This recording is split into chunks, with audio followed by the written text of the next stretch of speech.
Sagittarius, hello there, my beautiful friends. We're going to do your general tarot reading for mid-May 2026. Thank you so much for joining me today. You know I appreciate each and every single one of you. So let's get right down to business, as always, and start you off with an oracle card here, just so we can dip our toes in the energy and see what's happening for the lovely Sagittarius collective. I hope you're all doing fabulous and fantastic, my friends. Let's get it going here. My guide, spirit team, talk to me. What do we got for these beautiful Saggies in mid-May?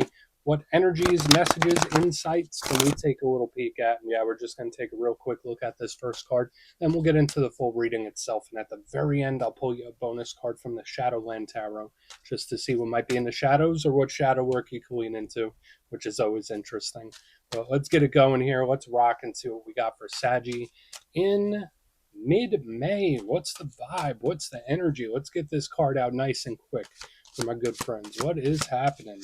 Okay. All right, I'll take it. So I do like this card because it's like extremely smart, very cerebral, and he doesn't show up often. And I always say, like, the image itself might look a little funny to you, like the little monkey dressed up like Shakespeare. But when we dig into the deeper aspects of it, it is very, very sharp. And before we fully dive into that, if you're new here, I'll be speaking about the May subscriber surprise towards the end, so you might want to check that out. And also, if you could kindly illuminate that like button by tapping it right on its third eye, I'd greatly appreciate it. But enough of the promo, back into the reading. Let's talk more in depth about this card. So we see here the monkey dressed up as Shakespeare. He's got the little frill around his neck, holding on to that skull, contemplating life. Got the little typewriter, a bunch of books, mathematics, and binary code in the background, little equations. So smart, so intelligent. Now, this could be a great thing. So for a lot of Saggies in this time, there could be a lot of things where you start seeing it very clearly, where it's like, oh, you'll never get one past me. It's just very smart and super cerebral. This card can sometimes represent planning. It could also represent a thirst for information. So your mind might be a little more hungry than it normally is when this is here, where it's like, I have to know, I have to know, I have to consume this information. And that could be great. It does remind me a lot of the Ace of Swords, where it's like, straightforward, honest, shrewd. So that could be great when it comes to communication and conversation. The only downside I pick up with this card, since it is so cerebral, since it is so smart, sometimes it could be a little too smart for its own good, if that makes sense. You know how they say, like, once you know something, you can't unknow it? That's what this card does sometimes. So we're just going to let him chill over here. Watch out for the overthinking as well. With such like a very sharp thought based type of energy, it could absolutely be prone to overthink. And I've been seeing that for all the fire signs recently. So we're going to let Monkey Shakespeare chill right there. Let's get into tarot. And yeah, I always say that first card, it doesn't make or break the reading. It's just a little footnote. So let's get you 3 tarot cards in the upright. Then we'll get into that intuitive juiciness. Shuffle it up one time here for the beautiful Saggies. What's happening in mid-May?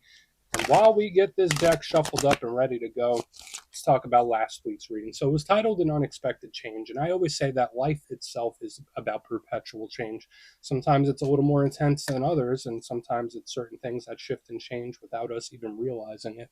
And that's kind of what I was picking up last week, where a dynamic or something shifts kind of out of the blue. So just know, I mean, if there's any sign that could roll with the punches, it's the beautiful Saggies. But in this time, especially moving towards the future, watch out for a whole variety of different things doing a little shift on you. But we're going to see what shows up this week. As you know, energy is very fluid, never set in stone. So only take this how it hits for you, because we could be seeing your vibe or somebody else, right? Let's get it going. 3 cards for the beautiful Saggies. What's happening in mid-May? Let's see if the energy solidifies. All right, that's a good start. We'll see. We got the little yin-yang. These 2 cards popped out together, so I'm just going to take them together. This was the first one I saw. We got the 6 of Pentacles, position number 1. Nice, giving. It's like cup runneth over energy. And then boom, we have the whole other inverse with the 5 of Pentacles right next to it. That's something we need to watch out for, because sometimes this energy can give too much or just overextend itself. Let's get one more. What do we got for Saggy, please? Okay. So you're going to have a bonus. The cards have been coming out in pairs. We have the Queen of Pentacles right here on the back end. Pretty good. And then your bonus, we have the Lovers. So we're just going to place them right there. Let's go through. I'll give you some of the classical meanings and archetypes, and we'll get into that juicy, intuitive stuff. But at first glance, you know me, I always love to look at the elements. I feel like that paints a picture and frames the reading for us, tells us how the energy's flowing or big topics that could show up in this time. And in the main part of the spread, it is all earthy energy, earth predominant, which can actually be really, really good for some of you. And we have a little smidge of air right over here on the back end. Now, I always say when there's too much of one element, it can become a little lopsided. So that's something we need to watch out for in this time. But with the Six of Pentacles, Five of Pentacles, Queen of Pentacles, we are very much in that earth mode. Now, the good things about the earth element, it could represent stability and security, whether it's internal or external. So there could be a lot of things in this time where it's like, I just want to feel safe. I just want to feel secure. It's a predictable energy. When I see the pentacles, it could represent day-to-day life, day-to-day routine. It could be money, work, business, finance, home, and family. So all this earthy energy represents the world that we exist in, the world around us in one form or another. The downside to earth energy, especially for a fire sign, because I'm a fire sign too, a lot of you know that, is it's an energy that can clash with fire sign energy because it's a little too much friction, right? Because the downside to earth energy, it's very slow moving. It's an energy, and it's funny, we had the unexpected changes last week. Now we have this energy where it's like, okay, what's going on? Watch out for things that feel stuck, feel like they're set in stone. That's a downside to the earth energy. It's just like slow. So watch out for boredom. Um, and again, there's this energy about not overextending yourself. I don't want to get too intuitive just yet. We do have a little bit of air, which does work very good for the Sagis out there because fire and air work well together. And air is very similar to what we had here with Monkey Shakespeare. It's very cerebral, smart, represents the mind and the thought process. So it's good that we have it. This energy does loosen things up. So I feel like for some of you, either this energy is absolutely beautiful and just overflowing with abundance, or it could be a bit difficult to work through. Let's go through and start building this out piece by piece. Position number one, we're starting with the Six of Pentacles. Love this card. Really nice. We see this individual has the scales. It seems to be giving pentacles away to these other people. So I would say it's very giving. It's very charitable. It's exerting a lot of resources and itself. So I generally like this. It could represent fairness. It could represent balance. To me, it is one of the cards of abundance and gift giving and that cup runneth over type of energy. So I love this. Again, it's extremely charitable. So for a lot of Saggies, maybe you want to do some kind things for someone, even if they don't ask for it. I just like it because it's giving. Now, when it comes into the realm of personal relationships, either there's something about the equality of something, like is this stable? Is this fair? Is this balanced? Or this could be something that you want to give energy to, or someone does, at the very least, when this card is here. I get this a lot in people's birthday season because it is something about giving or receiving gifts as well.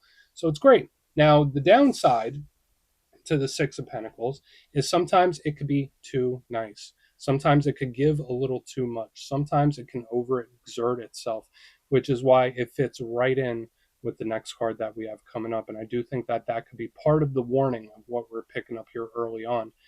Also a karmic card because of the scales. But in the center, we have the Five of Pentacles, the complete opposite of the Six of Pentacles. The Five of Pentacles represents an energy where someone doesn't even have anything to give, right? Like it's a empty gas tank normally. Now, when it comes to money, work, business, finance, watch out for issues in that area, whether it's just uncomfortable situations, whether it's like not feeling happy or just boredom, that could all be in play when this is here. But when it comes to like personal connections and relationships, this card could represent solitude. It could represent loneliness. It could represent longing for something or missing someone potentially. So this card can be problematic. It absolutely can be. Now, the good thing about the Five of Pentacles is that it does bounce back, right? Like even if it takes a little bit, this is an energy where it doesn't stay here forever.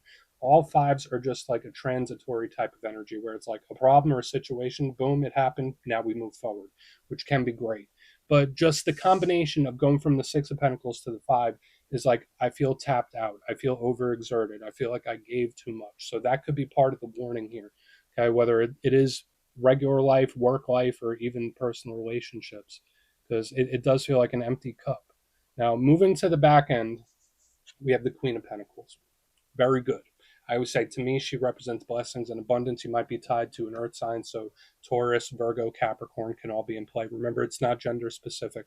And I love the Queen of Pentacles. To me, she's very similar to the Empress, where she represents blessings and abundance and fertility, cup runneth over type of energy, solid and stable. So she's beautiful. She does bring a nice predictability, and she feels secure, because remember, queens represent the internal aspect of their suit, and we spoke about the pentacles. So when I see her, it's like I feel secure in my own skin. I feel safe in my own skin. I like it. It's good. But the downside to her is sometimes she can absolutely feel stuck. So sometimes this is an energy where it's like, is anything moving? Like, why is this energy still sticking around? So we're going to want to circle back on her, because, again, these two outside cards could be beautiful, absolutely beautiful. We just need to keep an eye on that. Then here on the back end, we have the Lovers, big Gemini energy, Archangel Raphael. I would say this is one of my spiritual protection cards, and obviously this is a card that focuses on partnerships, not just lovers, but friends, family members, others. So there could be certain things going on in your circle of acquaintance when we have the Lovers here. But I like it for the protective aspect, and I like it for the healing. So I want to dive deeper on all of this, Sagi. Let's do it. Let's jump in and clarify. Okay, let's get a good shuffle here for you, my friends. And yes, this is where I go intuitive with the message. It means I just tell you how it feels to me. So feel free to do further research or rely on your base knowledge of tarot, because as you know, every single reading is about the reader's interpretation. I'm just giving you mine. Let's go in on the Six of Pentacles. And yeah, if you're a reader yourself and you want to play along and you have any messages for Sagi, you could drop it right in the comments. I don't mind at all. All right, let's get this Six of Pentacles going. Why is it here? Quick. Very first shuffle, the card pops out. Okay, we have our good pal, the King of Cups, aka Kyle of Cups himself, without a beard. Oh no, but he is in reverse underneath this Six of Pentacles. This is absolutely an overextended type of energy, my friends. I just can't get away from it. And listen, I am a believer in being very open, kind, giving. But there is this, I don't want to say a danger, but there is this warning of either doing too much, overextending, overpressuring, running oneself on empty, that I'm picking up here. So whether it is work related, business related, or even emotionally, like sometimes our cup is fuller than others, right? Now, the king, this does potentially feel like someone doing things without thinking them through as well. So it's funny that we have this earthy energy. Now, this one feels very spontaneous, very sporadic. There's like a riskiness to it. To me, it feels like somebody gambling. Like I'm getting the image of like someone playing craps or hitting a roulette table or taking a risk. So I'm getting a lot of stuff here on the front end. Now, our good pal here, the King of Cups, let's talk about him. Big water sign energy, Cancer, Pisces, Scorpio. Usually in the upright, he represents the fullest expression of love, fullest expression of emotion. Usually it's a nice, calm, down the center type of energy. If he came out in the upright, I'd be like, all right, I'm through the roof. I'm over the moon happy about this. But when he shows up in reverse, a lot of waxing and waning, right? It's an energy where it's like it feels one way one second, then another way the next. There's just this like spontaneous shifting. So could this be an emotional warning?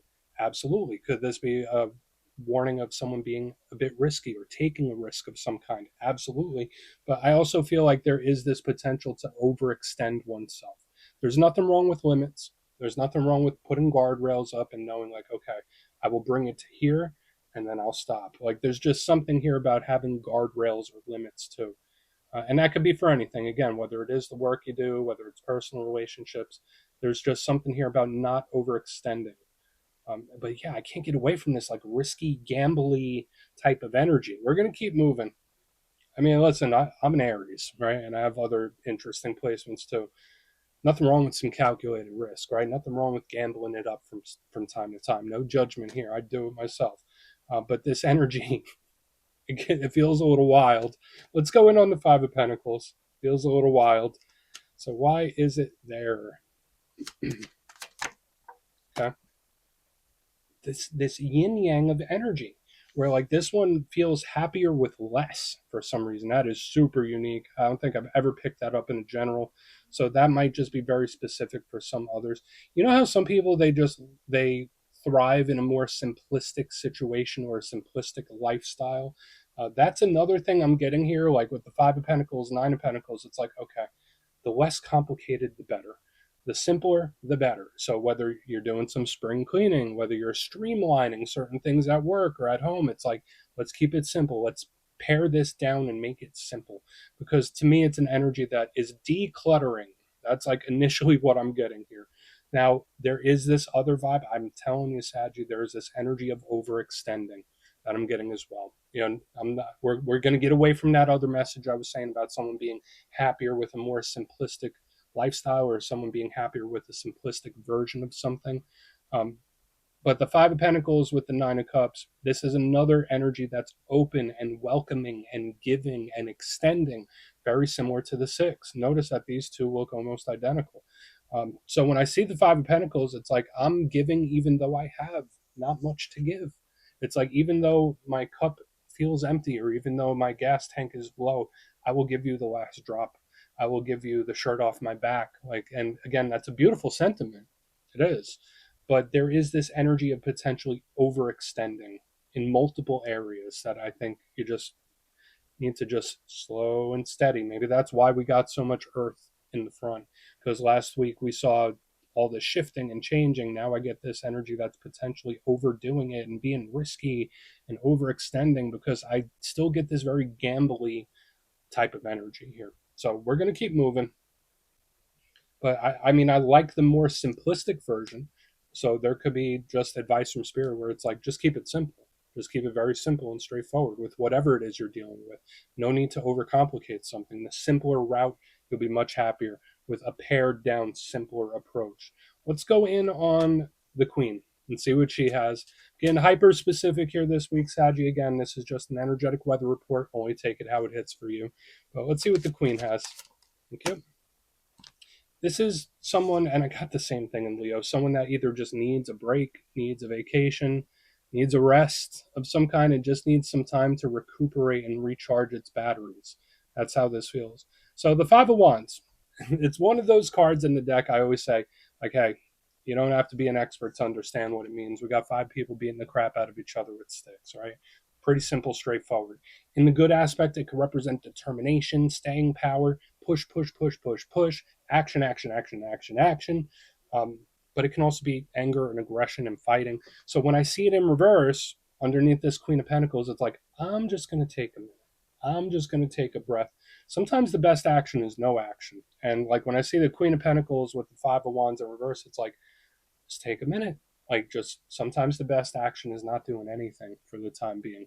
And that's what's showing up here. Now, that could be advice for some of you. Maybe this is a mode you're already in where it's like, okay, yeah, I'm not engaging in any of this. I'm just over here doing my own thing. But I think this energy absolutely needs to recharge its batteries, especially with what I was saying in the front end with like the overextending and the riskiness. This energy is just very simple and mundane. And sometimes that's a good thing, right? We don't always have to be thrill chasing. Like this energy is like simple and mundane. Simple is better. Let's go through and do a quick recap and we'll get into the shadows. So, hyper specific, only take what hits, my good friends. I feel neutral about it. It depends on the approach. That's the big thing. But if you kindly look in the box, position number one, we got the Six of Pentacles with the King of Cups in reverse. To me, this feels like a energy that'll gamble it all. It does have like that very risky type of energy, and there's these huge warnings, whether it's emotional or just an important or serious one, about overextending, overgiving, whether it's with work, business, or otherwise, where it's like it just does too much and it overextends itself. But yeah, there is that riskiness, this action that someone could take out of the blue where it's like, I need to shake things up. Moving to the middle, we have the Five of Pentacles, Nine of Cups. Same thing, the same theme I've been seeing about the overextending. So watch out for that, or overdoing it. But a big thing I was picking up here is like the simpler approach is better. So there could be a lot of things like spring cleaning, like energetic spring cleaning, like simplifying certain things. Like, do I need all these things? Maybe I should sell a few of them. Like, it's a decluttering what I'm picking up. So I think that could be great. And then we have this energy here on the back end, the Queen of Pentacles, Five of Wands in reverse. Sometimes the best action is no action. Sometimes this energy just needs to sit and take a minute and recharge its batteries. So someone might need a little rest and recuperation. But things do solidify, I could tell you that. But there's a riskiness. Please take a screenshot if you want to look into it further. Let's see what's in the shadows. Okay, let's get a good shuffle here. And yeah, I always like to pull one shadow card at the very end just to see whether it's something within you or something you don't quite see. Shadow cards don't always have to be a challenge, they could be a good thing. Let's get you one. And yeah, if you made it to this point in the reading, please feel free to check out channel memberships. I'll put a link for it in the comments below. It's a beautiful way to support the channel, and I have much love for all my channel members. All right, let's get this shadow card nice and quick. What do we got? Thank you. Cool. It fits. It fits, my friends. We got the Wheel of Fortune. Okay. Speaking of gambling, speaking of taking risks. Now, I do love the Wheel of Fortune, even in the shadows, because to me, this is like a four-leaf clover. It's a luck charm. So again, like this whole storyline I've been seeing, you might be feeling lucky. You might be feeling like taking a risk or making a leap of some kind when this is here. Now, this could be a lucky break coming in. I'm not going to say that this is a bad thing just because it's in the shadows. Maybe you do have a good lucky break coming in, and you just need to hold firm for it to unfold how it needs to. But the downside of the wheel is that it's very rapid, it's very quick moving, it can force things, and it can overextend itself, similar to what we've been seeing, but also the propensity for taking risks. So there is this risky vibe showing up this week. So I believe that simpler is better. The simpler approach, the mundane approach will serve you better. So we're just going to put it down there. Obviously, you do as you wish, my good friends. But that's what I have for you this week. Don't click away just yet, though. I'm going to give you the details of the May subscriber surprise. If you would like further insight on your situation, or you'd like to have a chat with me, you can book a personal session at my website, mastermetaphysics.com. My May calendar is up and the spots go quick, so you might want to check it out. But for the May subscriber surprise, we're doing another winner's choice. I will choose 3 lucky subscribers to win either a copy of the Tarot of the Owls, beautiful deck, and it's really nice, or 3 custom-made pendants from my website, mastermetaphysics.com. So if you'd like to get your name in for that, it's 2 simple things, as always, my friends. First, you must be subscribed, and second, let me know down in the comments, out of the cards that showed up in this week's reading, which one caught your attention most or resonated with you most. You'll be entered to win, and at the end of the month, the winners will be announced in the Posts tab. My friends, much love, and I'll talk to you soon.